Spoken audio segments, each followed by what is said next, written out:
Hi, this is a quick review of this Autophix supercapacitor jump starter.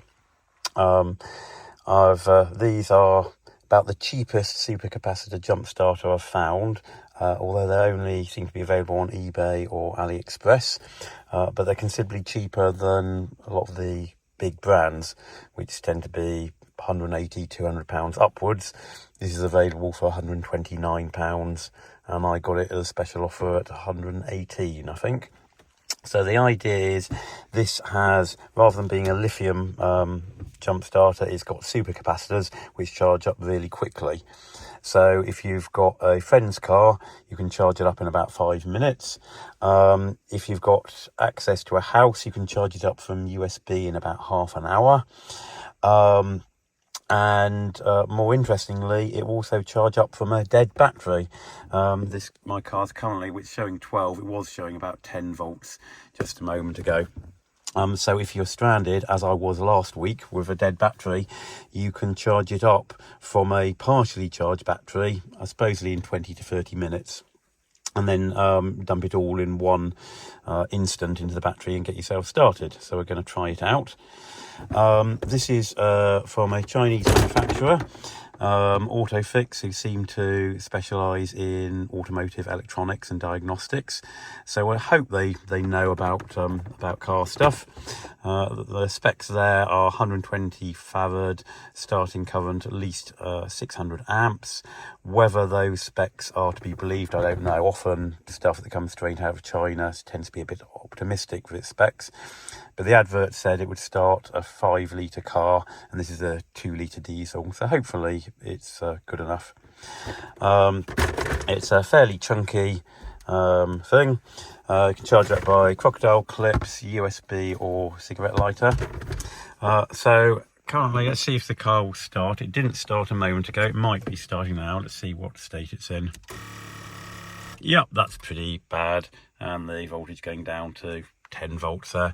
So I have got a new battery for this car, so I bought that at the same time, but I thought I would like to try this out first on the old battery, just to see if it works, because there's not a lot of reviews of this out there. I found a few Vine sponsored reviews on Amazon in the US, but that was it, so nothing independent. So this is a kind of just a anecdotal, me testing it, but a one-off to see how it works. So I've just connected up to the battery, and it's already just started charging, already up to 10%. It's only been on less than 30 seconds. So it's 1:14 now. Let's see how long it takes to get up to 100%. Right, here we're at 99, 100%. So that was 4 minutes to charge. So it was about a 10 volt battery, and it took 4 minutes to charge. Right, so let's see if it will start the car. Oh, finished charging. Right, so suppose we press this button.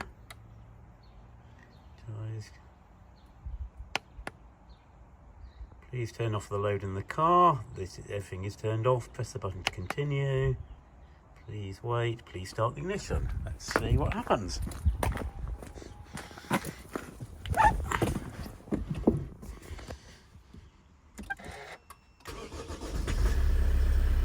Yeah, I heard a beep from the jump starter, so that seems to have done its job.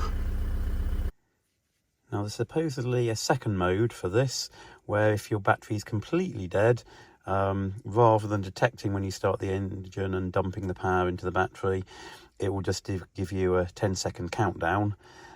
So I've disconnected the old battery, and we're going to give that a go, see if that works as well.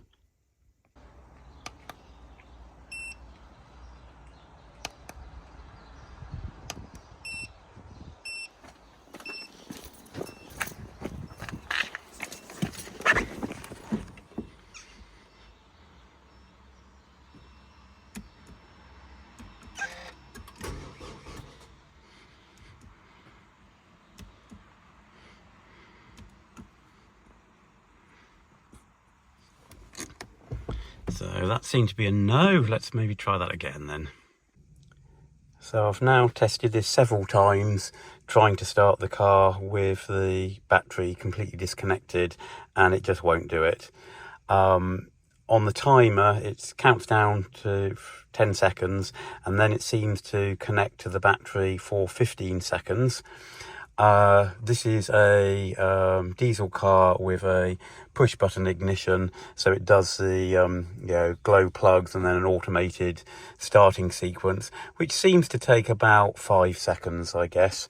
But it just kind of like sort of grinds out, just runs out of power on the starter. So and this discharges to about 60% according to display on one of those cycles. So I'm not quite sure why that is. Maybe this is not as beefy as it claims. Maybe it needs a bit of help from the battery. Maybe it that 15-second starting cycle, because if I pressed the button and just didn't do anything, it went for 15 seconds.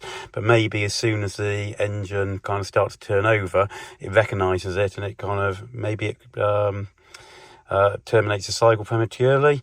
But yeah, basically this will not start my car if it's got nothing in the battery.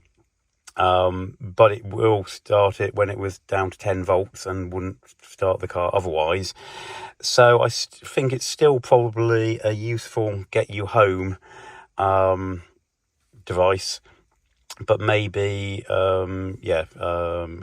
probably can't work miracles if you've got nothing left in the battery. But that's unlikely, because you're probably unlikely to have got there in the first place if the battery was that dead. The other thing I just discovered, I went and took this inside the house to charge up from USB.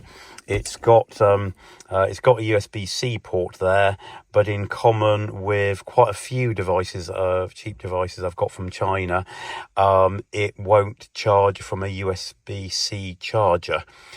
Presumably because the pins aren't connected correctly to ask the charger to deliver current. So you need to have a dumb charger. It comes with a USB lead that's USB-A to USB-C. And indeed, if you use a USB-A to USB-C cable in here, it does charge up, but obviously quite slowly. It claims 2 amps, and I think the manual said sort of up to 30 minutes to charge it from 5 volts, 2 amps, USB-A to USB-C. So there's no shortcuts there with using USB-C charger, and you will probably need to use the included USB-A to C cable with a USB-A charger if you want to charge that from USB. So all in all, I think this is fine. It will probably do the job and get you home if you're stranded. It's probably not a really high-end miracle worker, but yeah, that seems fine. Bonus bit at the end here, I'm just charging up from a cigarette lighter socket. It recognises DC input rather than a 12-volt battery there.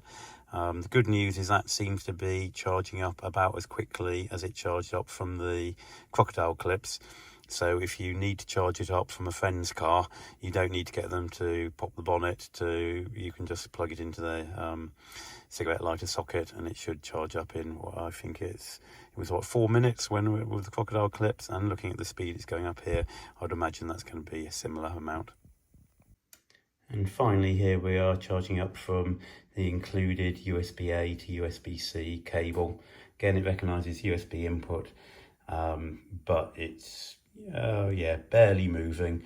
So the claimed charging time of 30 minutes from USB seems probably about right. I'm not going to bother timing it going all the way. Actually, it's going faster than I expected. It's gone about 2% in 30 seconds. So yeah, that could be faster than they claim. So yeah, it's certainly doable. If you're stuck at a friend's house or something and you've got somewhere to plug in to charge, it's going to be quicker than calling out the breakdown services.